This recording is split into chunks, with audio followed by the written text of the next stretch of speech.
I see so much light everywhere out here in the cove, beyond the cove, the candle, each of us, this light, sometimes in making eye contact, which is so important to me, in the discipline of authentic movement, and in just living my life. It's the light within the one who is daring to risk, to see the other, the mover, coming back from movement and opening their eyes, the witness coming back from their experience, their inner experience, and turning their gaze to the mover as they sit down. That eye contact. For me, more and more, it's about light. Even when the mover comes back in great distress, with great sorrow, perhaps having had a direct experience with terrible wounding. Even then, I see the light, and it's the same. The light in each one of us, one by one, that light. The same as all of this light around us.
The discipline of authentic movement, for me, has become a very simple, elegant structure. I learned it from my teacher, Mary Whitehouse. It's so clear. The witness sits to the side of the space after clearing it, preparing it, emptying it. And then the witness invites the mover to enter the kiva, in this case, and we speak a bit together, and then I invite my mover to enter the emptiness. Sometimes nothing comes, and sometimes they're just completely filled with emotion, sensation, images. Everything possible and impossible to imagine can begin to arise through a body part, a hand, a foot, chin, neck. And sometimes there's a conscious choice to just be still, just totally still, listening. The task is somehow for the mover to know when it's time to consciously choose to allow themselves to be turned toward what is arising, toward what is true, which is often what is discovered, the truth.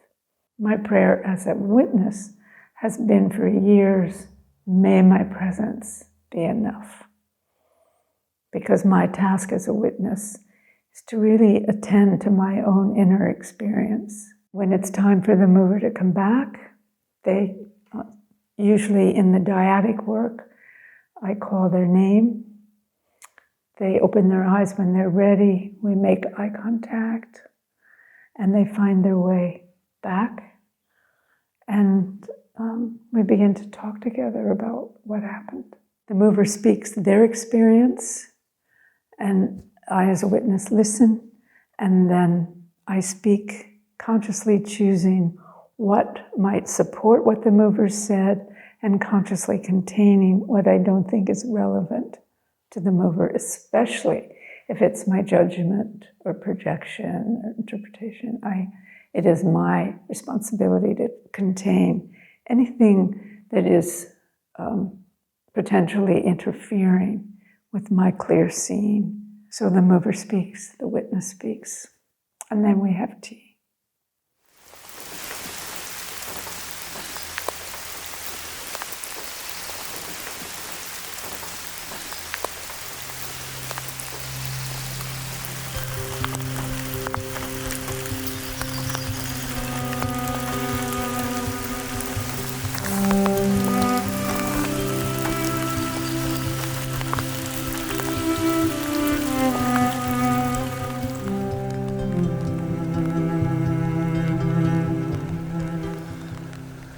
I see a man on the beach. He's got a white bucket and he's putting oysters in his bucket. Big black boots. Now he's studying his prey, which ones he's going to put in the bucket. Then now he's walking away from the bucket with his hands in his pockets. He's surveying his prey again, and now he's stooping and picking up one, and now he's walking slowly back to the bucket. I start with my longing to see one other human being clearly. And in that process of seeing, just as I see this man placing the oysters one by one in the white bucket, that longing to see another clearly, to see him clearly, if he were in the studio here, Akiva, I would be inviting him towards seeing himself more clearly. So as the outer witness, I'm inviting the cultivation of the presence, the complexities, the unbelievable challenges of really growing an inner witness. And as that happens in one other person, that person grows themselves a more and more loving inner witness, and then is turned because of that longing to see another. And that's the clear seeing. That's it, that I have learned to distinguish from acceptance, from any kind of good or badness, from banishment, from all the ways that we talk about relationship with another person. Clear seeing means that we simply directly know what is true in that moment. And it's a discipline because it requires tremendous will to move all the way across that arc, from not knowing as a mover to not knowing as a witness. And the journey, the whole journey, that I see this green neon thread, it's kind of light, electric, going all the way over to empty mover, empty witness. And more, both happen at the same time. The mover is empty, the witness is empty, and both directly know clear seeing. And it all comes from not knowing. And even the clear seeing, for me, is about not knowing.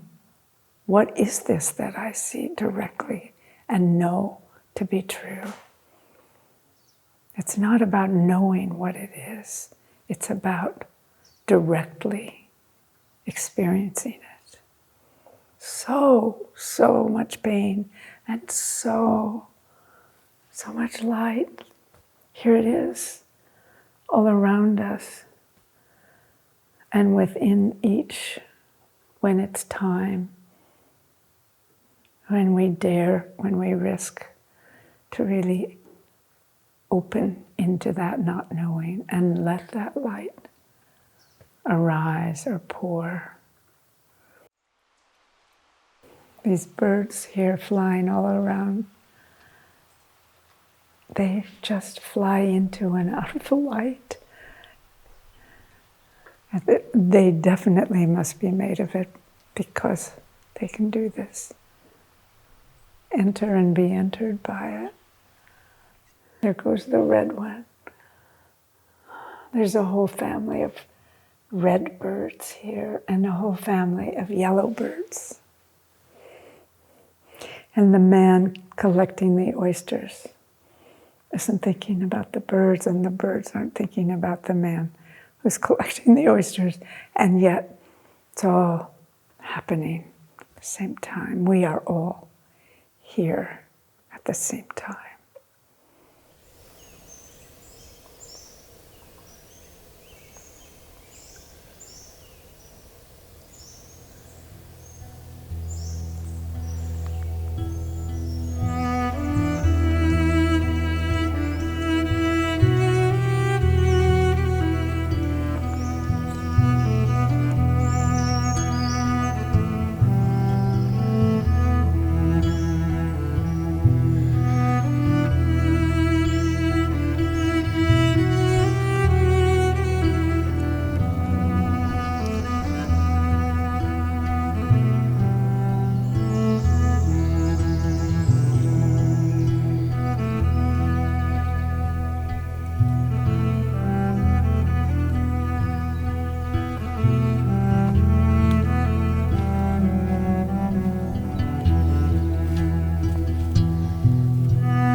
I'm so aware sitting here in this magnificent forest of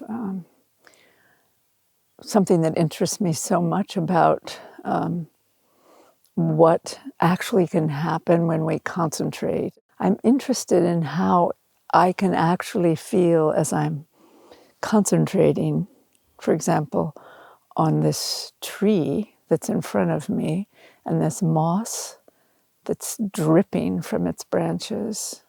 It's like an object over here, and then I'm really giving myself to it, offering, pouring. I'm not sure what happens, but somehow I begin to feel devoted to it. I start to feel a devotion, some extension of an elongation of staying with longer and longer, until in some traditions they speak of actually becoming the object that one is concentrating on. Am I entering this, or is this tree, this moss, entering me? The subject, the object can become the same. The seer, the seen, the one who sees, the one who's being seen. That's where the wholeness dwells. Am I being placed like here on this stone, or am I placing myself? There's an experience of surrender that companions the experience of being placed, and yet never without the consciousness of my inner witness. It's not like I merge there. I like being directed by intuitive knowing. Maybe that's what it is. Yeah, maybe that's what it is. when I'm being placed, I am in alignment with my intuitive knowing. I love that experience.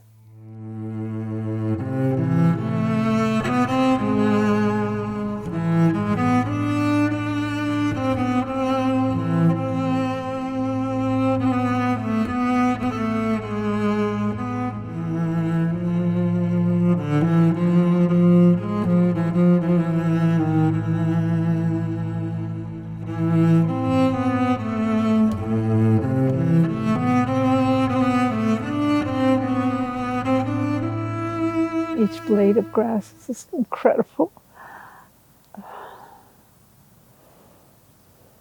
And the spider webs stringing from blade to blade, and the light catching the wet web and the wet grass. I'm learning so much about being turned into this next chapter of my life, probably my last chapter. Very likely. And I notice a similar pattern to what I learned when the huge impact of the energy came into me. At first, I resisted. Then, I found myself surrendering. And then, I was in awe. That's exactly what I'm finding, these trees, these old trees. Yeah, I think it's the same again for me now in this transition of my life, this time. A gray hair, resistance. And then, oh, what is this? And this same thing, then a surrendering to what is true. I'm so grateful for these old trees reminding me, I feel awe in their presence, in the presence of this much change, that these trees, they must have lived so long. I don't know if trees resist their growth or surrender or feel awe. My experience has been very much that. I'm so welcoming these experiences of awe in response to so many changings of this form.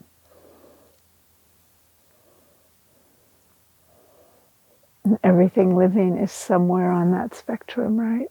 Somewhere. Beginning, flourishing, being turned into the light.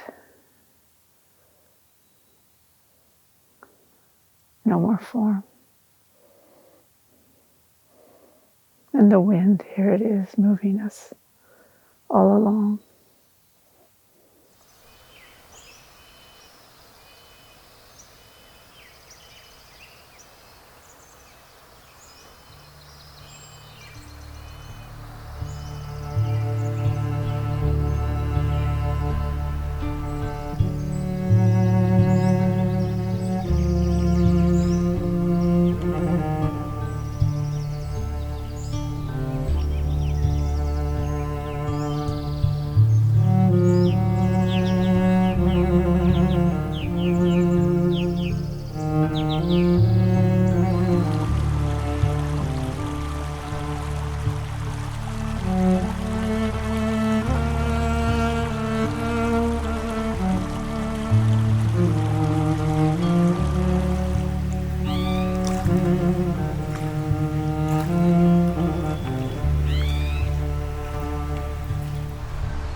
content matters totally 100%, 100%.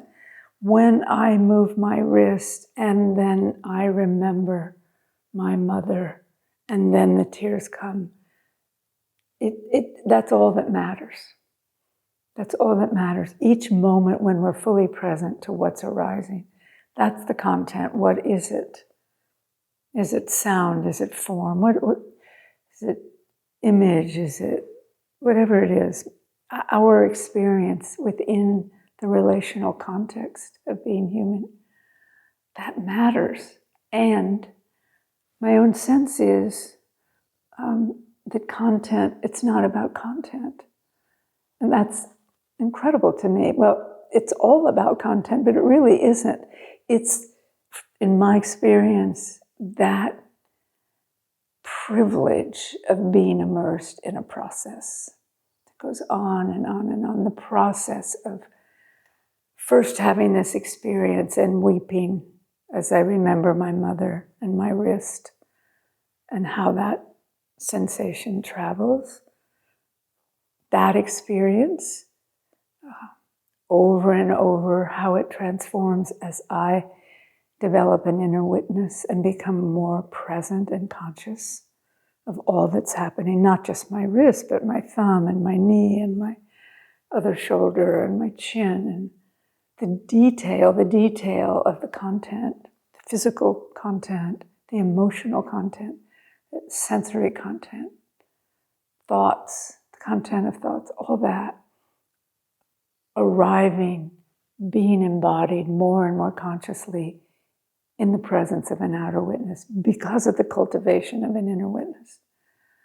The process over, for me now, 50 years, I see that, it's the process.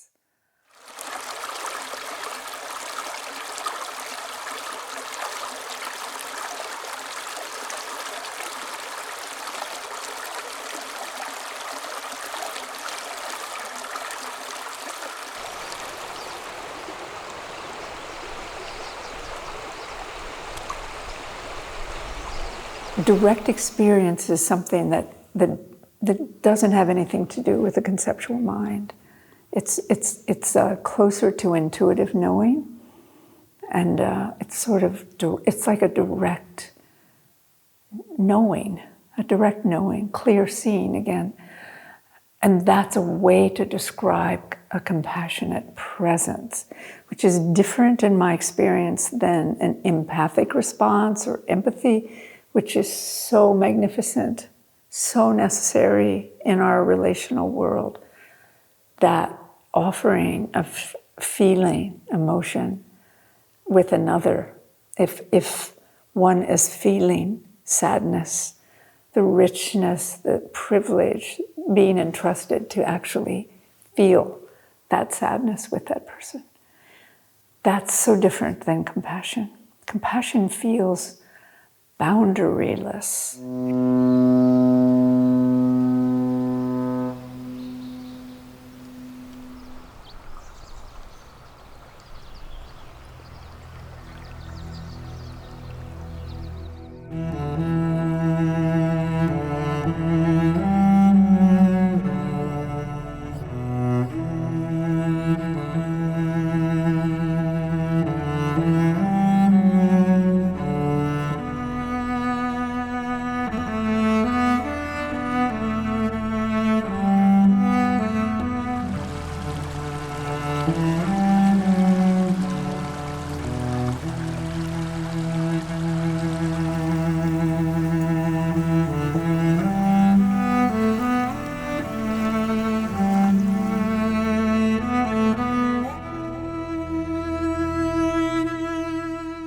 Just thinking now about the 3 root systems for the discipline of authentic movement: dance, healing, and mysticism.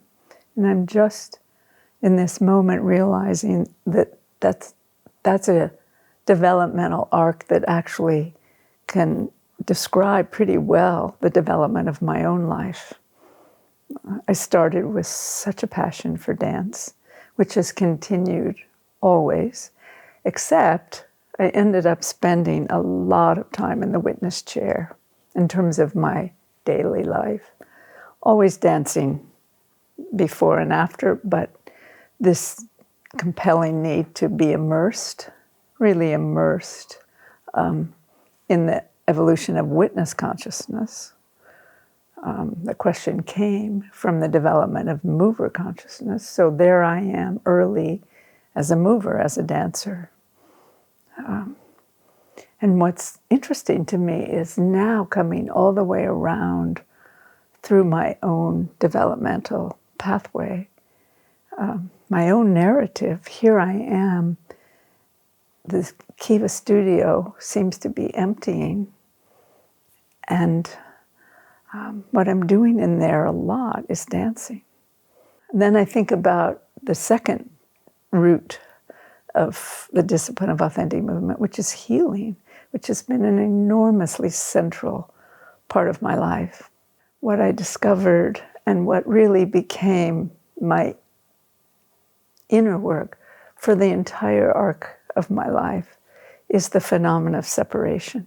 What a better practice in terms of my final release into the light than to have had this entire lifetime trying to learn how to separate when it's time, and therefore love more, not less, not be removed from, but closer to an authentic source of loving.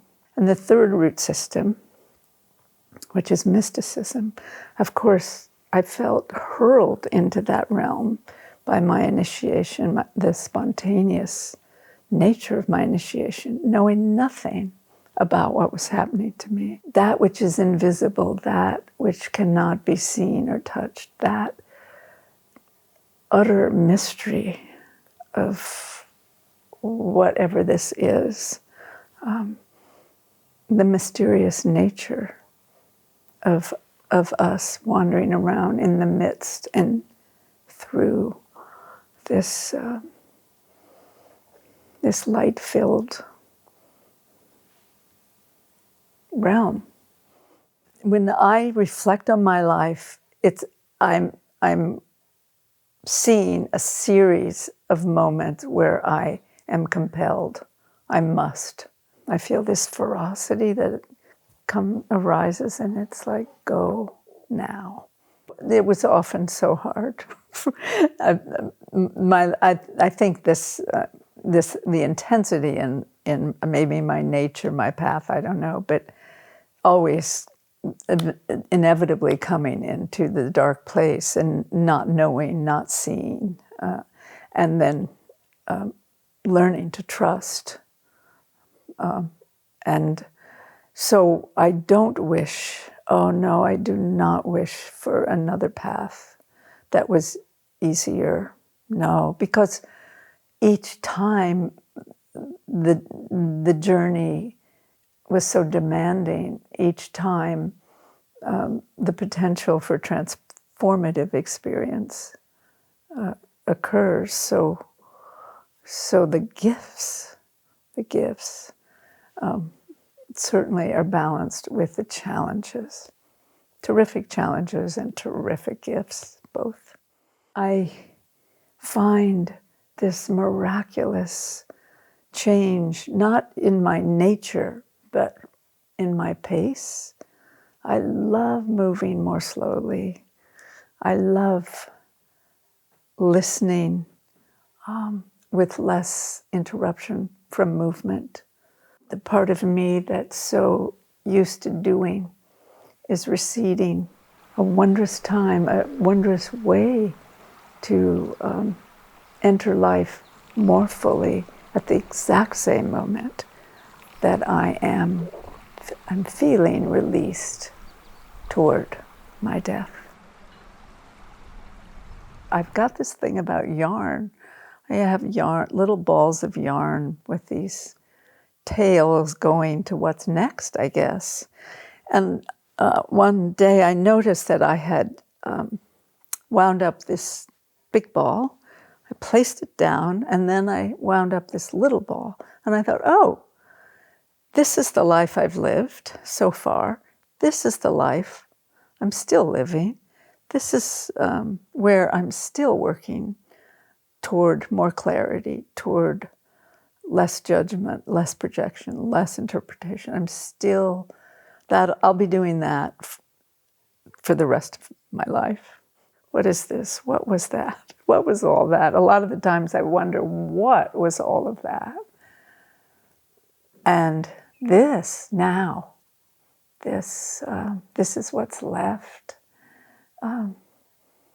And so much wonder about who I am becoming now, but more not so much about this body form becoming, but more how I live now, much, much more consciously in the web of life. As the movers move toward embodied collective consciousness, it's that web again. And so I think less of individual development now, and more grateful for what I've learned and needed for my own individual development, continuing to honor that, and more feeling I'm bringing that back somehow. I'm part of all this in a way more vivid than ever. Yeah. So this thread actually is moving. I am part among all of this awesome mystery. Yeah.